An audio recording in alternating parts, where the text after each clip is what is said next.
Hello and welcome once again to another Enough Already podcast. My name is Fingers Malloy. Tracy L. Connors joins me on this wonderful broadcast. Hello, Tracy. Hello, Fingers. Well, we have a lot to talk about this week. We could talk about there's a latest update on the wall, Trump's wall, the border wall, whatever you want to call it. You're getting campaign emails from several Democratic candidates who are running for president. We can get into that. But first, you came across the story. This has been going on for what now? 4 years? The Flint water scandal in Flint, Michigan. Has it been 4 at this point? Sounds about right.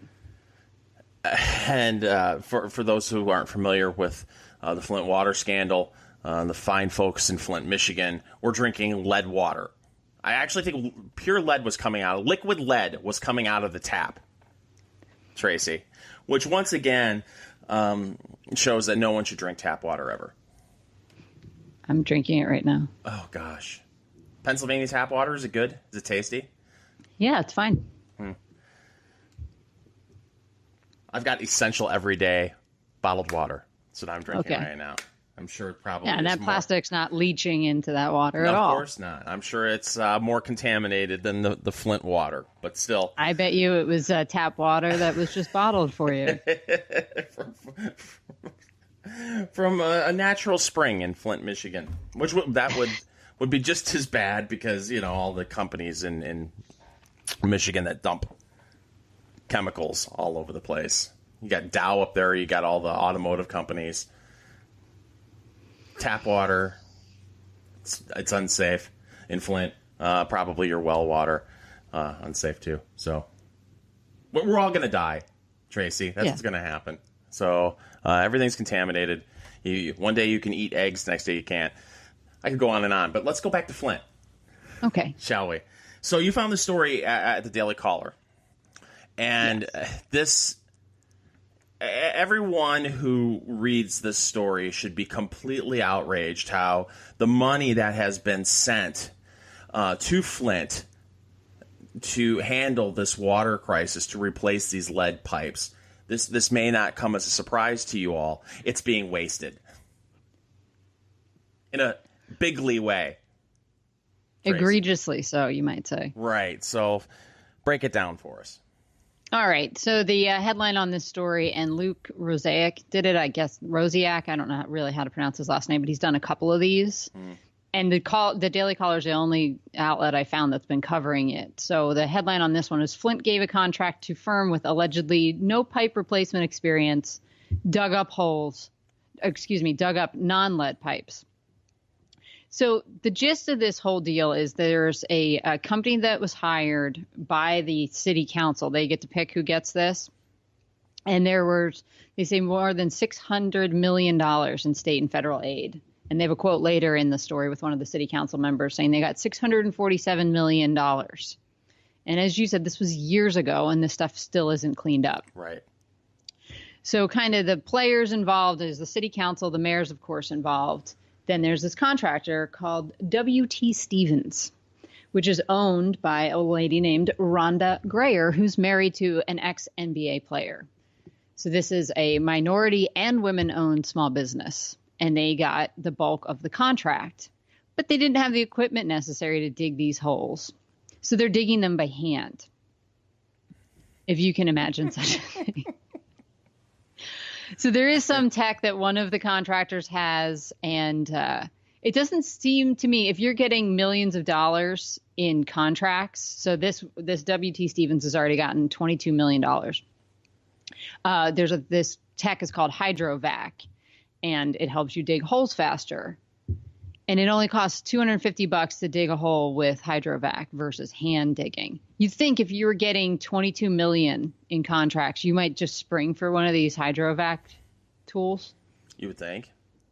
But then you're going to cut down the number of people you can employ, and you're going to make the process faster, so you can't keep bilking the city out of all this money. And lost in all of this is actually fixing the pipes, right? Oh, that's why they're doing this? I thought it was just to enrich themselves. You mean that there's that? Oh, they're supposed to be fixing the problem? Oh, yeah. Okay. And mind you, we're paying for this too. Right. So there was $100 million that came from the EPA. This is a city of 90,000 people, Fingers. Mm-hmm. I think for $650 million, they could have all just gotten new houses out of this deal with brand new pipes. So the other thing it's in play here is the University of Michigan has a predictive model that they've developed, which will tell them which pipes are lead and which pipes are copper. But they said, no, we're not going to use that. So they're letting this W.T. Stevens group dig holes everywhere they want to. The predictive model that University of Michigan has is 94% accurate. But nah, we can't possibly use that.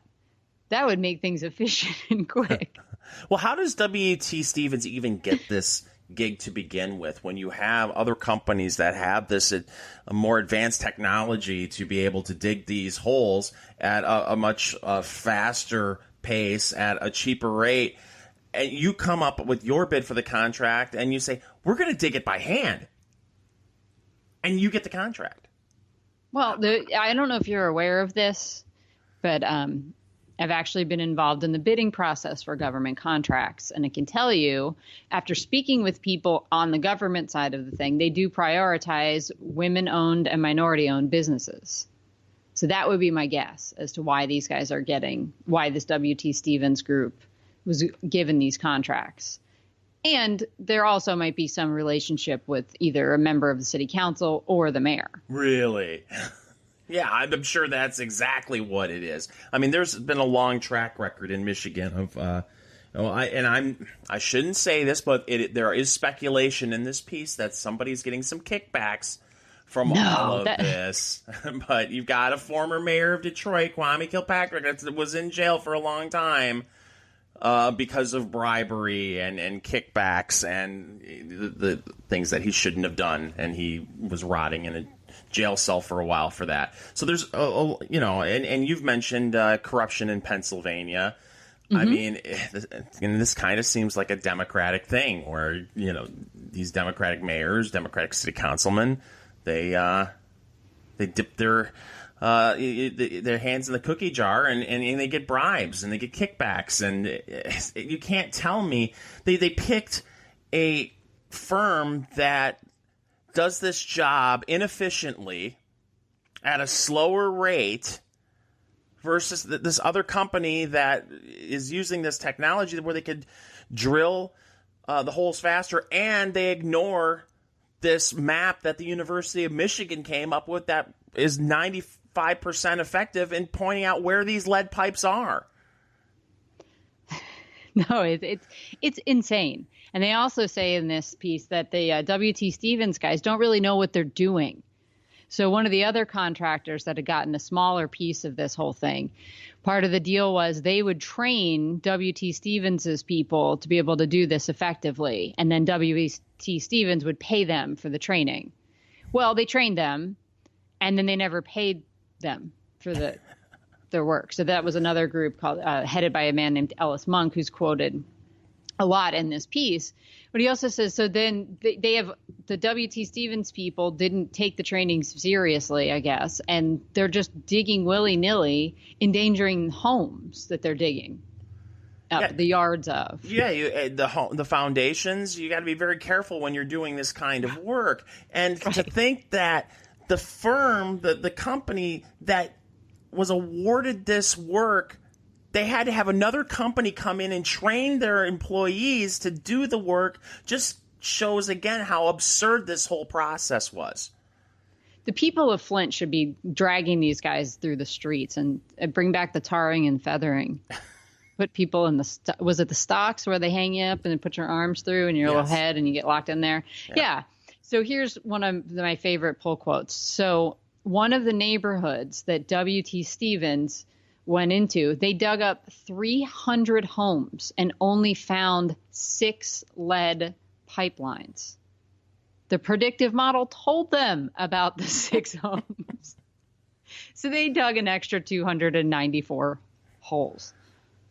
And you get to pay the payroll out to your employees for those for that work, and it's taking much longer to do this, and who are the real victims in this? The residents and the citizens of Flint, Michigan, and the American taxpayer who keep funneling money to Flint. I mean, this is one of the times where you know we always talk about how it's better to have all of this kind of stuff under local control. Here's a bad example of this, because 99 times out of 100 you want local politicians and the community involved in the decision making, involved in the process of fixing their community. But here you have a ridiculous process being followed through, and you're having unqualified people getting government contracts. What I hope happens is more people than just the Daily Caller will shine light onto this, and you'll have the people who are making these decisions voted out of office, because I cannot believe we are still talking about the Flint water crisis in 2019. No, where's Michael Moore? Don't you remember he hauled his butt up there and was protesting and all this stuff about what's going on? Honestly, at some point you would think these people would just start digging in their own damn yards. Yeah. And saying, why are we waiting for this to happen? Well, and here's the kicker. So this hydrovac equipment was being used by one of the other contractors named Goyette Mechanical.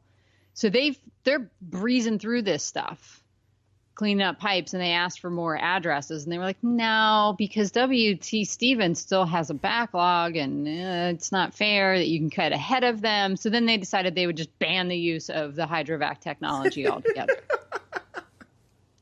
I mean, this is just, it's so insane. How can you not be infuriated?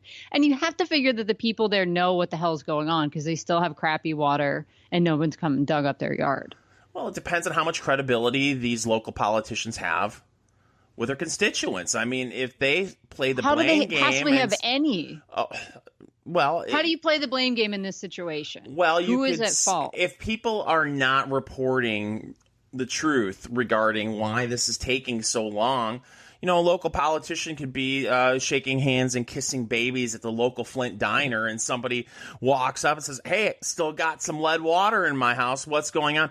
Oh, the state of Michigan's really dragging their feet on this. I mean, we're doing the best we can, but our hands are tied. The state of Michigan, the federal government, the EPA, we're doing our best. Oh, okay. Have a good day. I mean, if this isn't being widely reported, and where is Michael Moore? Where is the documentary about Flint and the Flint water crisis? And I'm sure the blame would be misplaced if Michael Moore were doing it. But if he were being honest, I mean, why is there not? I would watch it. I'm from the area. I grew up 35 miles from Flint, Michigan.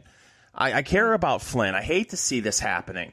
But the truth needs to be spread. The story needs to be reported, and I'm not seeing it much anywhere. It's like it's just forgotten about. They bring it up every once in a while to blame. What was the governor's name? Snyder? Snyder, yeah. The Republican governor that was there. It's always his fault. Yeah. So we can point to that. And but there are, in this article, there's two different members of the city council that have had enough, that are speaking out about it. And you'd think maybe local news would cover it. Local news is usually a little bit better than the national news. Mm-hmm. And this is a huge story. I mean, the whole country was, involved in this stuff. It was everywhere. Sure. Oh my God, these people are being killed. People were sending essential everyday bottled water to Michigan. Right. And and our friend Anita Moncrief was there for a while, wasn't she? She was involved. I think so. Flint. There have been many people trying to help the residents of Flint, but we're going to talk about this forever. It's pathetic. All government does is get in the way and waste money. And what was the tally? What was the total? Was it over $600 million? $647 million. Jesus Christ. Well, and they're clearly going to blow through that. They're letting people go out there and hand dig holes. Well, and there's a money quote in there too that I think needs to be discussed, because this seems to be the mentality of politicians, of bureaucrats, and it's this. Somewhere along the line, I don't know if it was a city councilman who said this, we are not interested in saving, and I'm paraphrasing, the state of Michigan money. Our first responsibility is to the residents of Flint. Well, it just feels like, because part of the deal is, say if they only spend $400 million of the $600 and some odd million dollars, they have to return it back to the state of Michigan. Right. And nobody wants that. They gave us $600 million. We need to spend every penny of that $600 million. So we'll hand dig instead of using a and we don't mean efficient... people are literally like going there and digging with their hands. I assume they're using shovels. I would hope. But hey, who knows? Maybe they are using trowels. I don't know. I mean, might as well use spoons, right?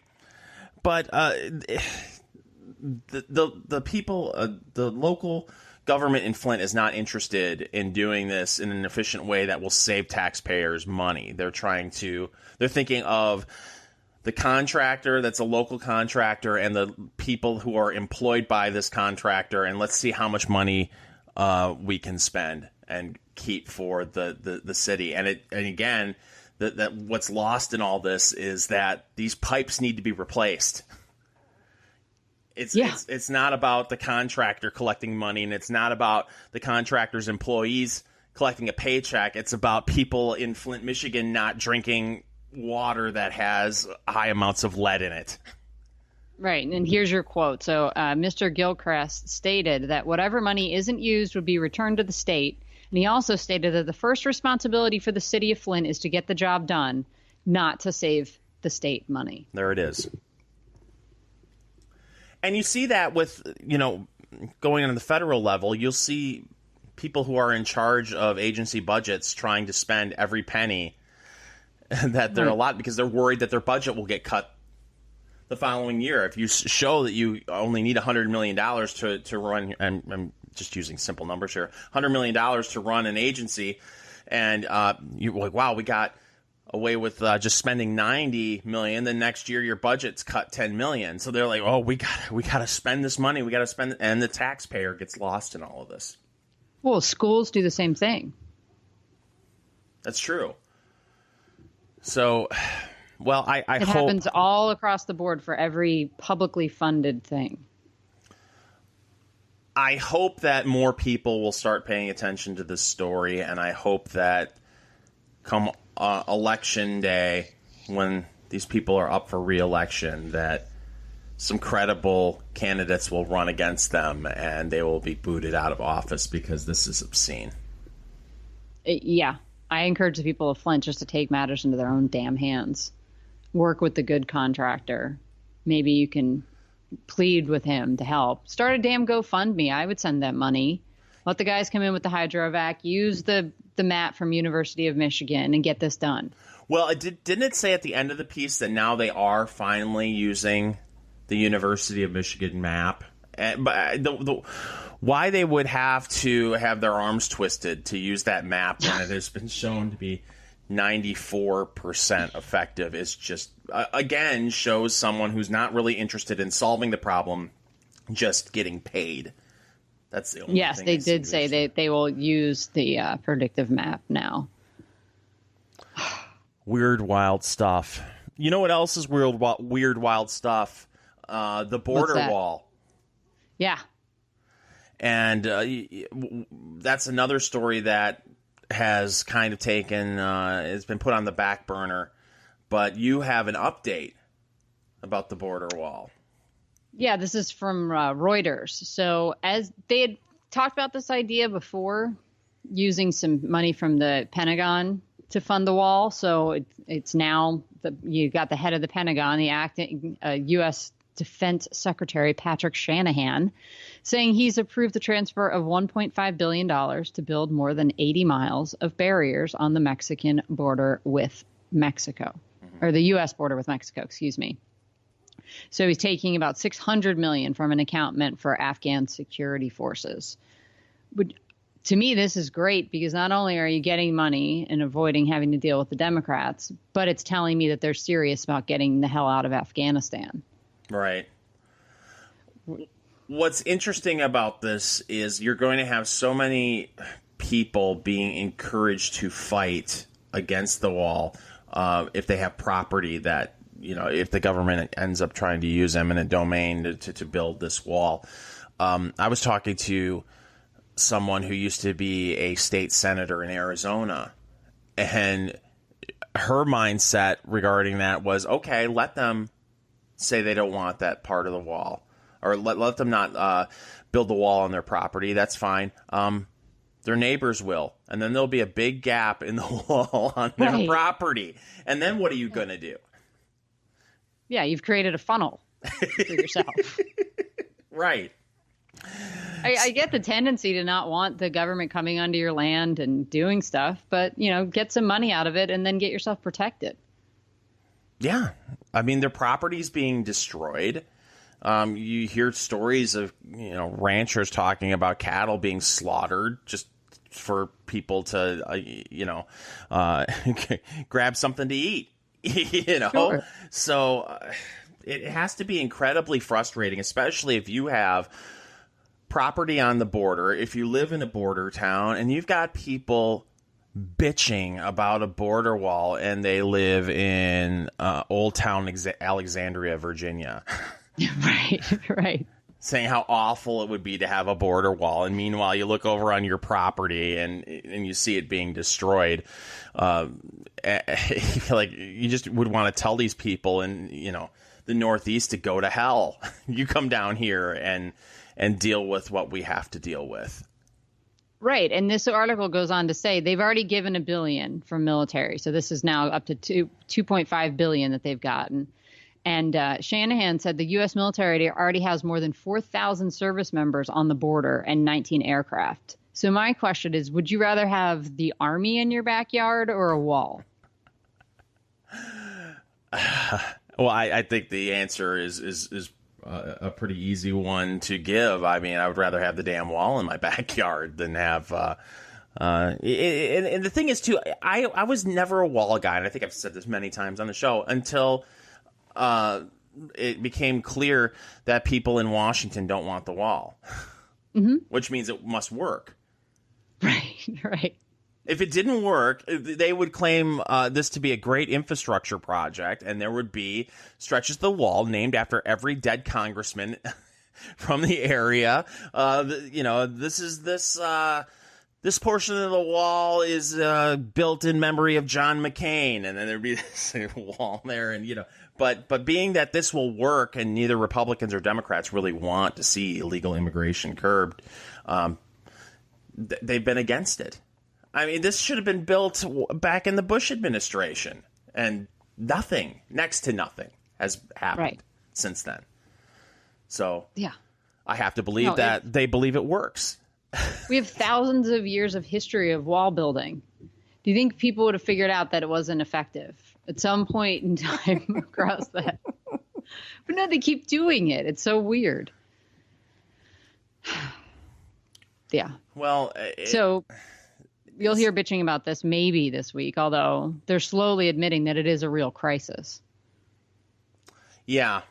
And I think border arrests were up in April to the highest level since 2007, I believe. So, I mean, we can continue to bury our heads in the sand and say that really this isn't a problem, but it's a problem and it needs to be addressed. And I don't know about you, but the most people who I talk to on the right are not anti-immigration, but the left likes to blur illegal immigration and legal immigration and make it sound like if you are against illegal immigration, you're against all immigration, which is just a ridiculous statement to make.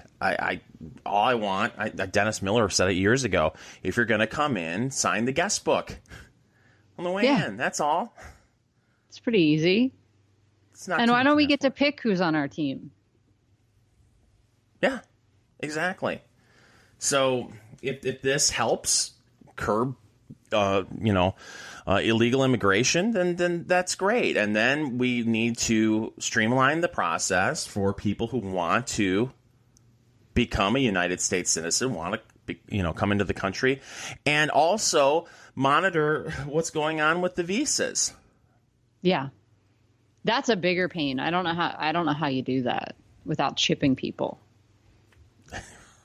I'm serious. How do you keep track of them? You're right. I mean, people get a visa and then just disappear, live in the shadows. Yeah.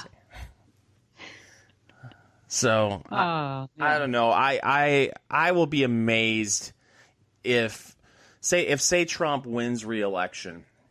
Mm-hmm. I'll be amazed if 20% of his wall is built by the time he leaves office. Oh, I'd be shocked. Which is so ridiculous. It has to be frustrating as someone who has been a real estate developer, and has been involved in major projects. It has to be frustrating to be a part of this and think, my God, this may take 20 years to build a stupid border wall. Yeah. It's got to be frustrating. Look how long it took to rebuild the World Trade Center building. To put up the Freedom Tower. Yeah, typical New York. Mm-hmm. Too many people with too many opinions, and it took forever. George Pataki was a part of that at one point, and he dropped the ball, if I remember correctly. It's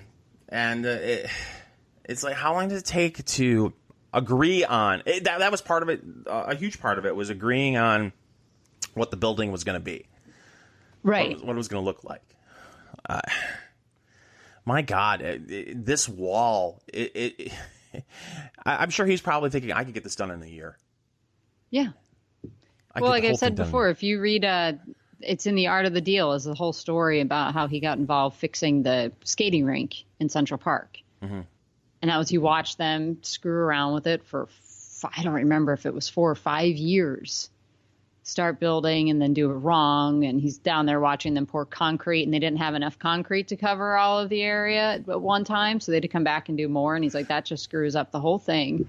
So you have to take it all out and do it all again. And he kept writing everybody letters like, please just let me do it. And I can't remember who the mayor, I think it was Koch at the time, and he was all upset and offended that, oh, here's this big brash business guy who thinks he knows everything. Screw you. And they finally had to come to Trump and say, okay, we'll let you do it. And he did it in a matter less than a year and under budget. And he didn't know anything about building a skating rink. Right. He admits that. He's just like, oh, crap, they're letting me do this? Well, who do I call? Oh, I know, Canadians, because of ice hockey. They got to know how to do this. And he was right. You mean he didn't throw the job out there for bids and pick the least qualified contractor? He didn't do it that way? Did they hand dig to build the rink? How did that work? No, it didn't work that way. They found somebody that's actually built a bunch of rinks and said, hey, can you do this? Damn. And they got it done under budget, too? And fast.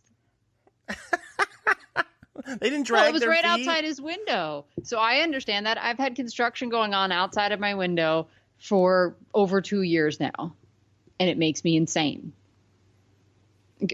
Really? We can't build, I think it's a 4-story building that was actually already existed, the exterior. So they just gutted it and they redid the interior. And it's taken over 2 years to do it.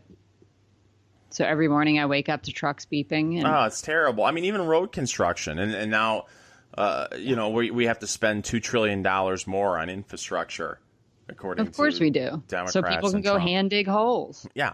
I mean, didn't we, how much was that stimulus bill? Every time I was driving down. $787 billion. Every time I drove down a major highway, there was a big sign, it may as well have been an Obama campaign sign saying, right. Oh, this is due to the Stimulus Act of 2010 or 2009 or whatever it was. 2009. Yeah, 2009. My God, there should be bridges paved in gold from that bill. And now we're going to spend $2 trillion more. I think House and Senate Republicans are going to do everything they can to block that, especially on the Senate side. Can't do really much in the House, but I don't know. that plan's going to see the light of day unless Trump goes out there and just starts shaming Senate Republicans into, passing that bill. I think that's dead on arrival, don't you? $2 trillion? Oh, I don't know about that. He's wanted that damn thing. And the Democrats want it. They're going to have a hard time saying no. Yeah, this is what I don't understand.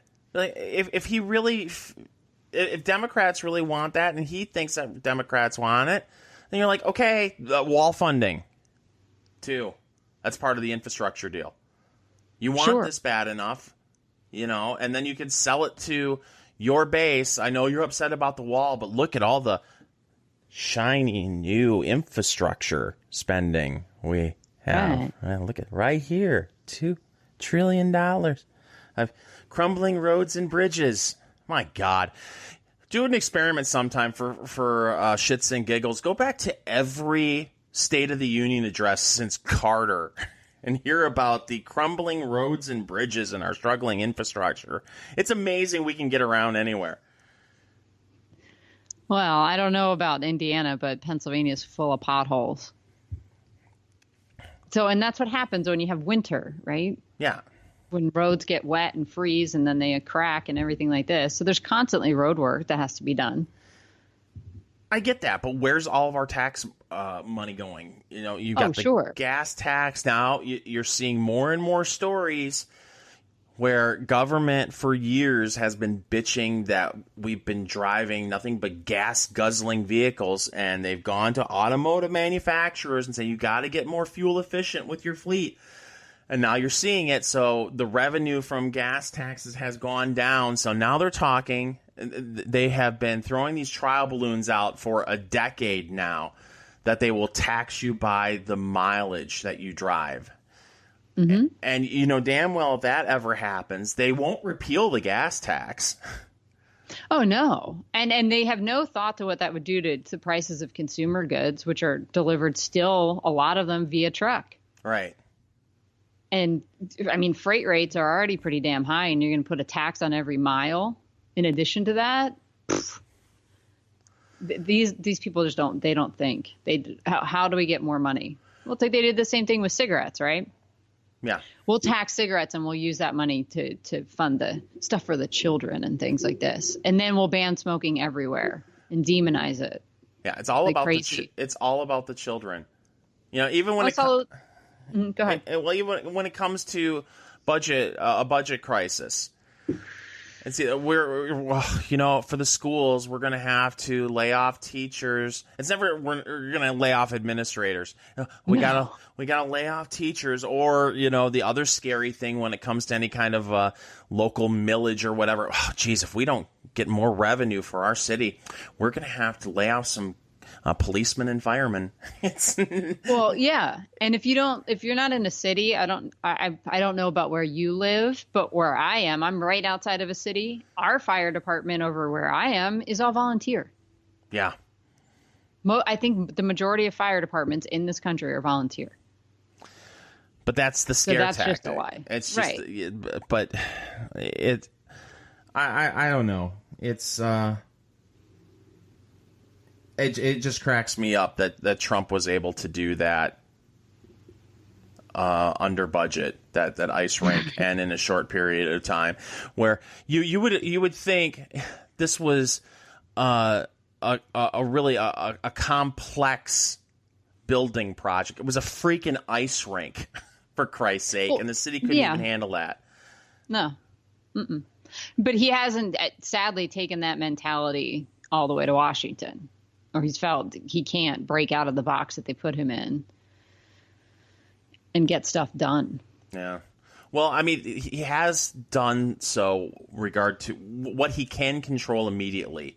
I mean, there's been a massive reduction in regulation since he took office.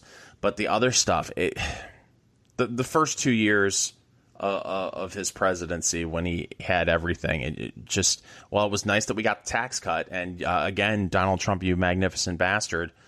That was fantastic for me. I don't know how it affected you, Tracy. Bigly. And I am not rich by any stretch of the imagination. But this wall, and maybe going in, he knew that this was going to be a big pain in the ass. But it's just disappointing to me that more hasn't been done, and it's largely due to the fact that Republicans don't want this wall either, except for Republicans on the border. Right. Border state guys are pretty down for it, except McCain wasn't. No. But, some of these guys, how I know McCain had some property in Arizona, but most of these guys, they don't live in the state where they represent. Richard Lugar, who just passed away recently, former senator of Indiana, that's one of the reasons why he lost his Senate seat, because it was like he hadn't lived in the state for years. And people are like, well, how can you represent us if you don't live here? I mean, when you become if you stay in office for a long period of time, they get to the point where they're like, oh, why do I need to go back there? I kind of like it here in D.C. Everybody treats me differently. I can walk into a restaurant and people are like, psst, psst, psst, psst, psst, psst, look at that, Senator McCain. Oh, am I allowed to criticize Senator McCain? I didn't know. I am? Oh. Absolutely. I mean, Michelle Malkin did, and all hell broke loose. You mustn't criticize John McCain. He's dead. How dare you? Well, good. I'm glad to know that we can still criticize him. Because I just want to know what the rules are. For those that don't know, she criticized John McCain at CPAC, and John McCain's daughter and her friends were all upset at Michelle Malkin. And didn't even say anything all that mean, just said that they dropped the ball on immigration. And people tried to attack Michelle Malkin on Twitter, which is a big mistake. Yeah. Michelle Malkin will gut you like a fish on Twitter. But I sat back and watched the whole thing, and I thought, well, this is an interesting new rule. So are we allowed to criticize Ted Kennedy? I don't know. What are the rules? You have to be dead for 6 months, a year before you can be criticized? Is it 2 years? Is there a rule book that someone could send us all? Maybe. Could write to Meghan McCain and ask her. John McCain's daughter. Yes. I don't refer to her as Meghan McCain. I refer to her as John McCain's daughter. We got to pull up that video again sometime. I don't know if we played it on the show. I don't know that we did. Someone put together a montage of her, and it was had to have been over 100 times of her saying, well, my father, my father, my father, my father, well, my father, over and over again. So, John McCain's daughter. That's what we should call her. But no, it's he was a terrible senator. God awful. Respect for what he did for the country in Vietnam, but he came back and he just talked to conservatives in Arizona who think that he was a scumbag. Say one thing in Arizona while you're trying to get reelected, and then go back to Washington and completely piss on the words that you spoke when you were running for reelection, and totally and completely slap all the conservatives in Arizona in the face. And I could not find anyone halfway decent to primary him ever. I'm done bitching about John McCain. Sorry. Okay. That's all right. What else do you want to talk about, Tracy? I find it very interesting that you went out of your way, and I think it's a very good idea, to sign up for campaign emails from some of the Democrats who are running for president of the United States. Who did you sign up to get emails from? So I signed up for Biden's emails, Sanders' emails, Elizabeth Warren's emails, Cory Booker's emails, Kamala Harris's emails, and Pete Buttigieg and Beto. Oh, well, I think that's it. I got to keep going. I was like, I forget who the other 24 are. Are Elizabeth Warren's emails sponsored by 23andMe? Yes. And the Cherokee Nation. Nice. So anything interesting so far? coming from the campus? Today, I think, here we go. I got an email from the Joe Biden campaign. Ooh. It says, hey, and they are funny. I've read most of them just to see how the copywriting is, and it's pretty entertaining. Now, are you sure this is from the actual campaign, or is it a parody campain? No, it's from JoeBiden.com. Okay, well, there you go. This is some Can't be person too calling careful. themselves Kurt Bagley, who's writing to me from info@JoeBiden.com. So God forbid they give their people their name and Joe Biden. But so it says, hey, let me introduce myself. I'm Kurt Bagley, and I'm the National Organizing Director on Joe Biden's campaign for president. So grassroots support is going to be key if we're going to win this race. And if we're going to elect Joe Biden, we need to start organizing now. I have a big opportunity for you. Ooh. I'm so excited, fingers. On May the 18th, Joe Biden is taking the stage for his big campaign kickoff rally. This is one of those times where I'm like, didn't we already do that? Yeah, Didn't he do something in Pittsburgh? These candidates announced that they're running for president somewhere in the neighborhood of, I think, a baker's dozen. Right. Times they announce, and you're like, well, wait, didn't you just announce you're running last week? Is this going to be? It's not going to be in Scranton, isn't he from Scranton? Yes, he is, and no, Scranton doesn't want him. Scranton is Trump Democrat land. Okay. So here's the next line, which cracks me up. I know you live far away from Philadelphia. Sorry, Kurt, you're wrong. I live about an hour from Philadelphia. But you still have an opportunity to be involved. Ooh. We need as many people as possible to host watch parties for the campaign rally. Oh, and I just checked my records. We still need one in your area. So I'm like, oh, should I sign me up? What does it take I to don't know. host a launch party? Do you sign up and do you have to send a sample of your shampoo for Joe Biden to smell? How does this work? I just clicked on the link to host an event, and it says this form will let you submit an event to Joe Biden for president. After it's approved, you'll be able to edit it, invite people, and track who's coming. That's it? You didn't have to send a full body picture? Well, I haven't scrolled through it all, so let's see. Tell us about your event. So I have to title my event, and then the description they've already filled in for me. So let's see. It's next Saturday at 12:30 p.m. Eastern time. You should, where and when? You should apply and say, I'm going to have a Joe Biden groping and sniffing party. I don't think I would get past. I don't think they would approve me on that one. Well, not with that attitude. Right. So, no, it's just event logistics, and they want my phone number. Mm-hmm. Nothing about your shampoo. No. Nothing about what perfume you wear. Nope. Nothing about if you like your shoulders rubbed. None of that. No. That's probably if I get through the first layer of security. Just want to make sure this is legit and this guy isn't like a roadie for a Van Halen concert. Well, it did send me over to the actual Joe Biden campaign page, as far as I can tell. That's encouraging. So, when will you be hosting the party, and will there be hors d'oeuvres? Yes. Oh, nice. So that's... There'll be a lot of beef. All red meat. Oh, so that's from Joe Biden. Anything from Pete Buttigieg? Let me check here. Mayor Pete. It was funny because I set up. So if anybody wants to email the show, we have an email address now. We do? It's, yes, I had set it up to sign us up for some other stuff. So it's enoughtalreadypod@gmail.com. So I used that to sign up for all this nonsense. And now when you set up a Gmail account, it gives you these 3 different buckets that your emails go into. So primary, social media stuff, and promotions. So when I first signed up for stuff, I only got like a, hey, thanks for signing up from Biden, Kamala, and, or Kamala, excuse me, and Kamala. Booker. And then Buttigieg showed up. He just showed up today. But the rest of them went into my spam. Because I was like, that's weird. You would think that they would instantaneously say thank you and then ask you for money. Yeah.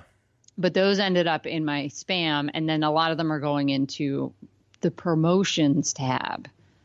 Okay. So let me see. Buddha Judge made it to the main one. So he's talking about union garbage in the email that I got from him. I don't know if I got a welcome email from him. Team Biden. No, it doesn't look like I did. He just started spamming me for money. But Elizabeth Warren just sent me a very important email 4 minutes ago, fingers. Are you a friend? Did she say friend, pal? No. No? No, the only one that's using that kind of language seems to be Cory Booker. Oh. As far as I can tell. So you're Cory's friend? Yes. My friend? No, he was him. One of them. No, I got to look. Kamala Harris now has Pride gear, if you're interested in that. So it's her name in a rainbow color. Oh, okay. Love it because she's fearless and she likes fearless people. I got 2 of those from her. Are we really going with that's still courageous at this point? Yes. Are we still okay? Again, I need the rule book. Here we go. Cory, 2020 friend. Oh, that's nice. That's how it starts. That's nice. I spent a lot of time lately just saying thanks. Oh, gag me. There was somebody that sent one, and I don't remember. Here we go. Bernie, listen to this. Oh, sisters, brothers, friends. Like, somebody made them put sisters first. Yes. Because typically when you say that, it's brothers and sisters. Right. It just sounds better. But nope. This is all about fingers, how loan sharks are charging exorbitant interest rates and have moved from the shadows where they are with the illegals, of the criminal underworld to the broad daylight in corporate boardrooms. So he's introduced some silly act along with the AOC to cap interest rates that credit cards are allowed to charge to 15%. And has anyone thought this through? I mean, because it sounds wonderful. Oh, wouldn't it be great? So basically what you're going to do is anyone who has bad credit probably will not get a credit card now. Because part of having bad credit, unfortunately, what goes with it is you'll have a ridiculously high interest rate. And when you get that credit card with the ridiculously high interest rate, you make payments on it and when you're supposed to, and then your credit score will go up, and then your credit card interest rate can go down if you ask or you get another credit card and transfer that balance over, or if you pay your credit card off. That's the way the world works, but not in Fantasyland, where not fair. You really shouldn't be charged any higher than 15%. Loan shark. I also read. I hadn't thought of this. I did read a piece about this proposal that brought up something that I didn't think of. The first thing I thought of was okay. Well, people with crappy credit. Or teenage, your first credit card. Yeah, you're 18. That you've got no credit history. Yeah, you're screwed. But I did read where part of those high interest rates also pay for cards that have rewards. And so, like, a lot of these cards that give you cash back or some sort of rewards, those will go away too. But, okay. Yeah, if this bill is passed. But, thank you for Bernie and AOC for proposing this. I'm sure it's not going anywhere, but still. But it must be so nice to be able to propose ridiculous bills like that that won't get passed, and then people go, oh, they care. They're so caring. We shouldn't have to pay more than 15% interest on a credit card. It's not fair. It doesn't matter that what it is they're taking a risk on you and they're charging you for the risk. That's not fair. Oh, but they're a big corporation, Tracy. They should be able to, you shouldn't have to pay interest at all on a credit card. No, he's calling out Jamie Dimon by name. Oh, he's, he made hundreds of millions of dollars because of this. You really think that it just goes directly into his pocket? Yes. That's how it works. Okay. In his Scrooge McDuck moment, it goes right in his pockets, and he has a big room filled with gold coins and necklaces, and he dives right in and starts swimming in the gold coins like Scrooge McDuck. That's how it works. Well, we know now that Bernie absolutely understands how this whole game works. He was able to make himself a New York Times bestselling author by buying a bunch of his own books. Right. He knows how to scam the system, but he wants to stop other people from doing it. Not that I think a 15% interest rate is a scam. Some of these student loan interest rates should be that high, if not higher. If you're going to take some dumb shit major that's not going to make you any money, that's a huge risk that they're taking by giving you a loan to go pursue that nonsense. And the rate should be set accordingly. If you're going to go study something worthwhile where you can make a ton of money and pay off your loan, then you get an interest rate of 2-3%. But if you're going to go study women's studies, right? Nope, sorry, 25%. But that's not fair. Well, don't study that. It's worthless. Right. And we know that it's worthless. That's why we're scared you're not going to be able to pay the loan back. Right. But really, in that situation, you're going to school for 4 years to become a political activist. Yes. That's what it is. Well, you don't have to have a 4-year degree in women's studies to become a political activist in 2019. All you have to do is have a Facebook page. And right. So. Well, you can go join any of these campaigns. Right. And now they're all forced to pay their interns $15 an hour.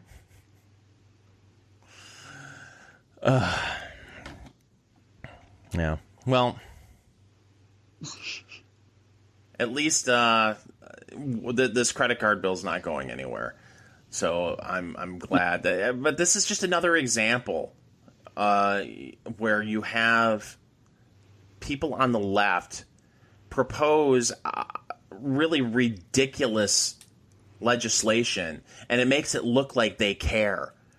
Oh, we care about the poor. But inevitably, if you dig a little bit deeper, you realize that, no, this doesn't help the poor. It hurts the poor. It hurts the working class. And example over and over and over again, just like this Green New Deal and the we were talking earlier about the idea that you would be taxed per mile for driving. This is going to make prices skyrocket. And who does it hurt more? It hurts the working poor more. The people who Democrats claim to want to help. It just their policies would hurt them if they were fully implemented and continue to hurt them. Yes. Example, Flint, Michigan. Yes. So we only have a couple minutes left, Tracy. And I know this.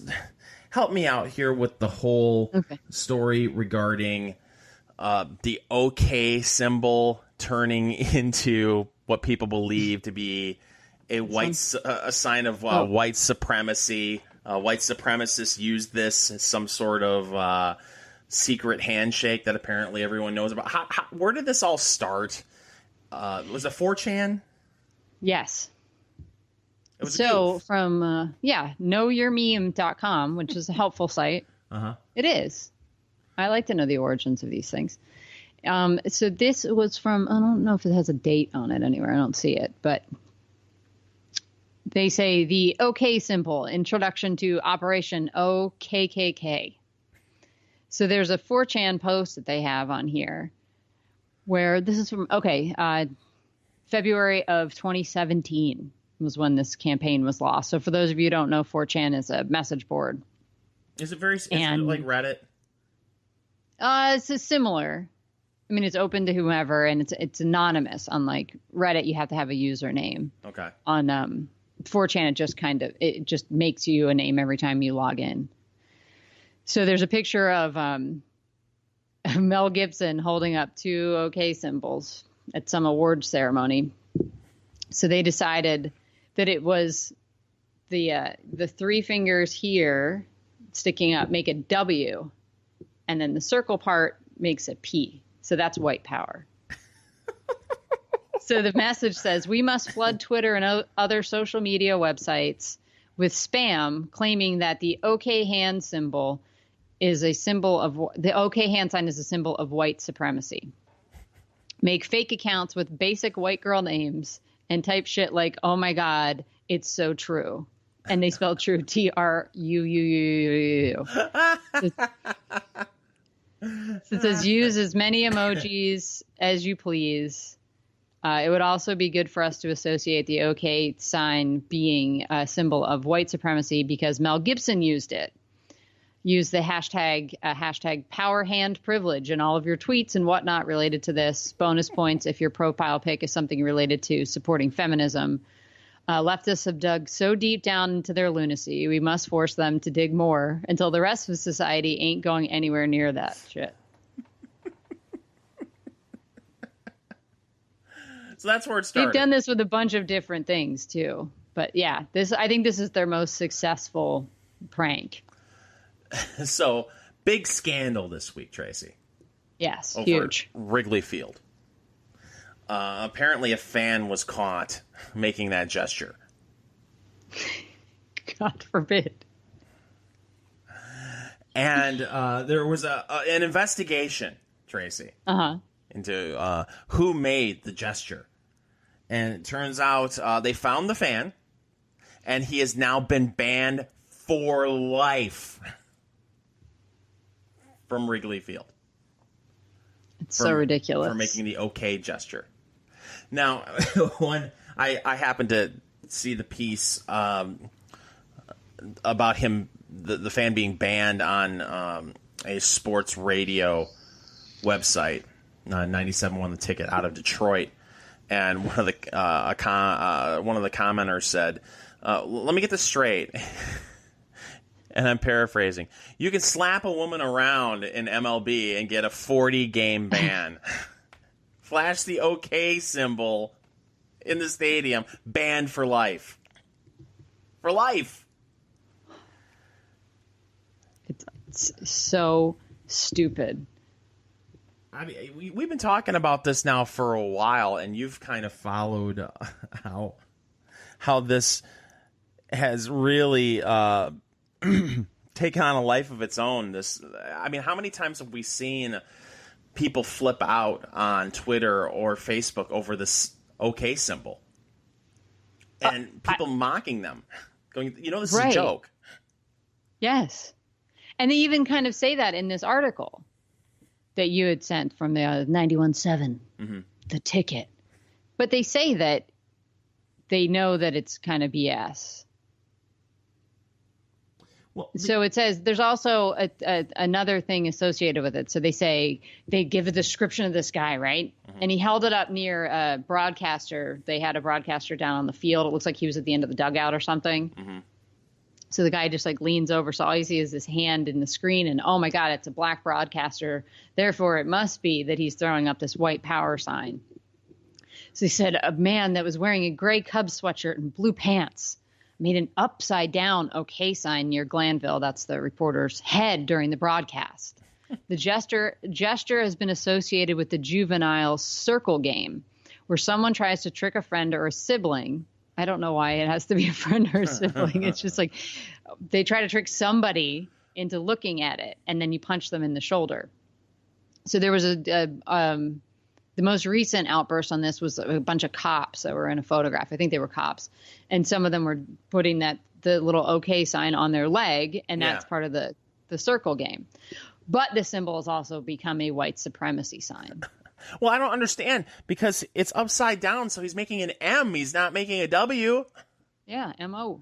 Isn't that Missouri? Yeah. Maybe he's just proud Missourian. It could be a Cardinals fan in disguise. Nope, we can't do any further investigation. We can find out. But you know what? The other part in there, it said somebody ratted on him. Did you see that? No, I didn't see somebody ratted on him. Yes. Somebody, where was that? It was in here.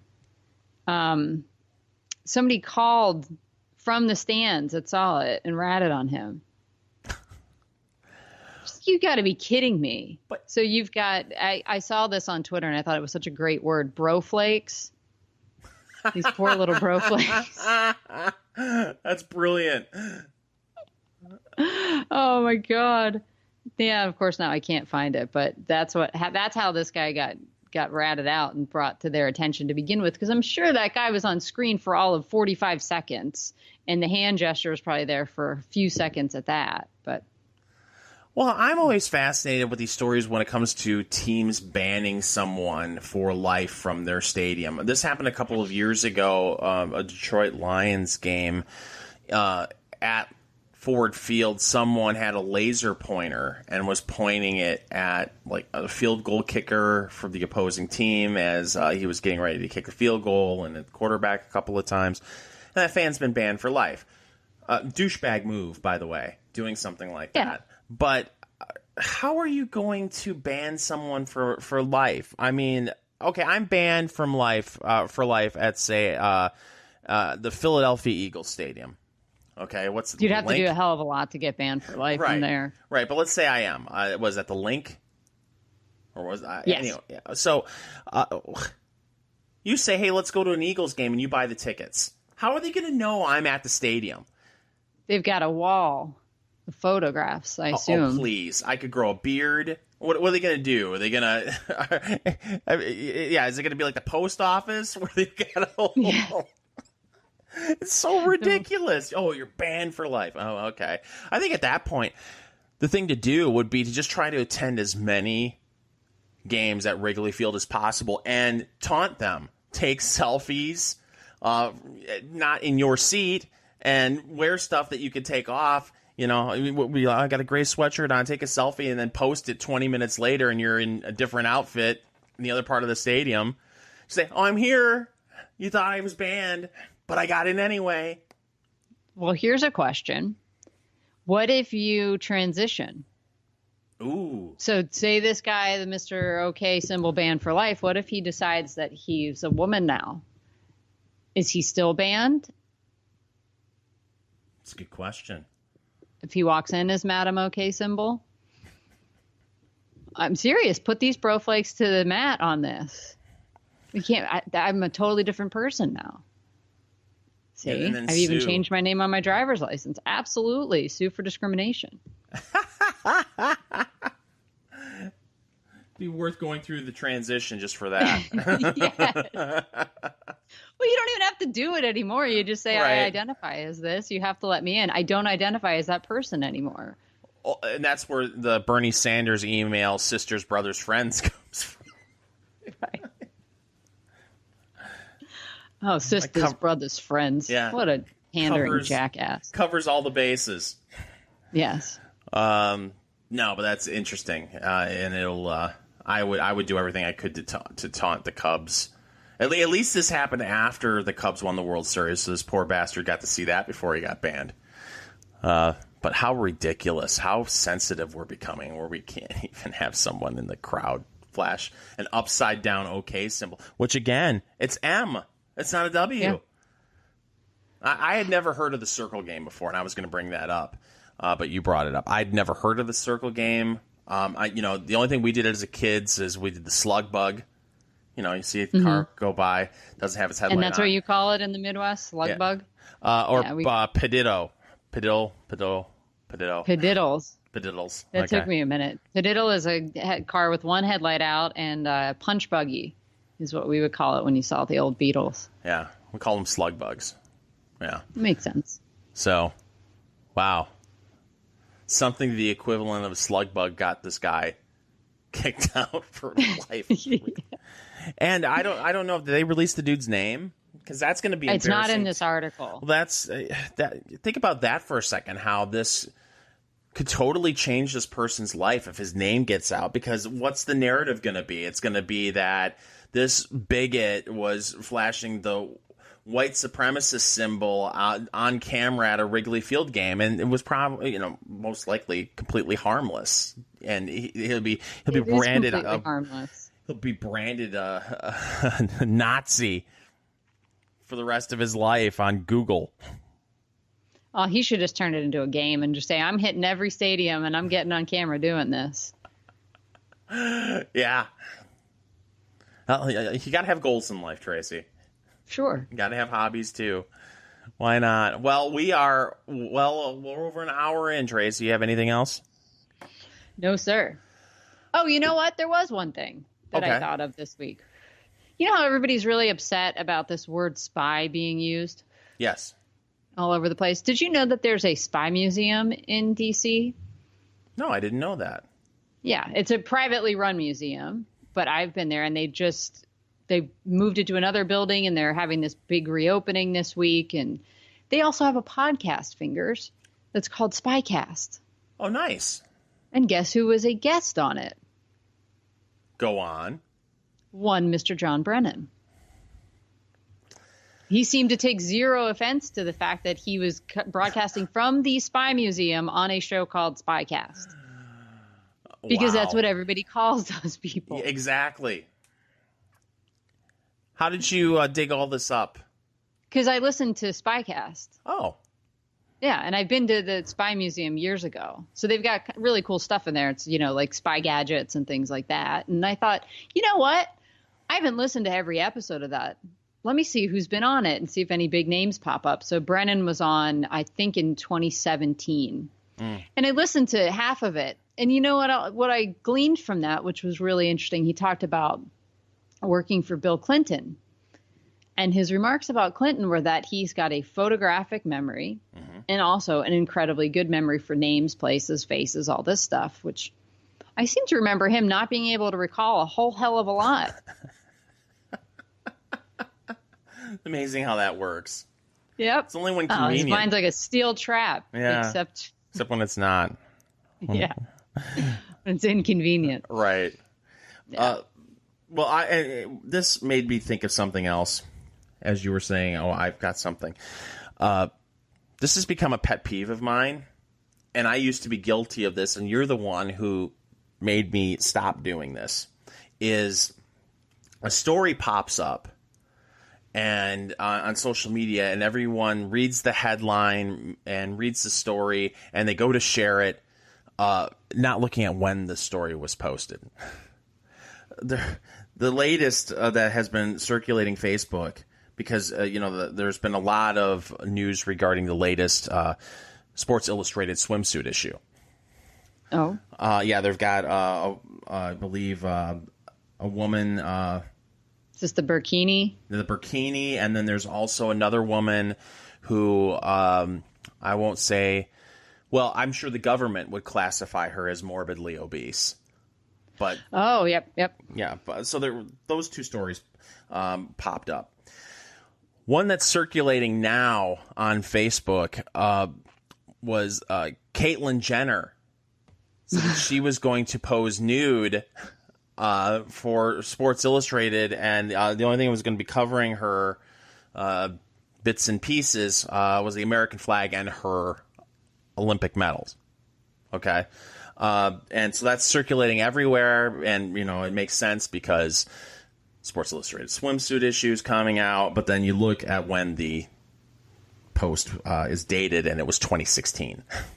So I think we dodged a bullet. I don't think it's going to happen, Tracy. No. But still, can we be a little bit more careful in internet land when we're sharing stories? Make sure that they're current, because the other thing that's funny too is seeing people flip out about celebrities who have died, and they throw it out there not realizing that the story is 7 years old.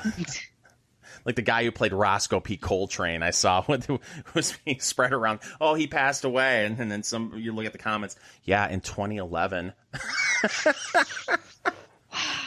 So we could do a better job as an internet society in making sure that our stories are current and not like you're breaking news when the story is 3 years old. That would be great. That was a great PSA, Fingers. Thank you. Is that part of your community service? Yes.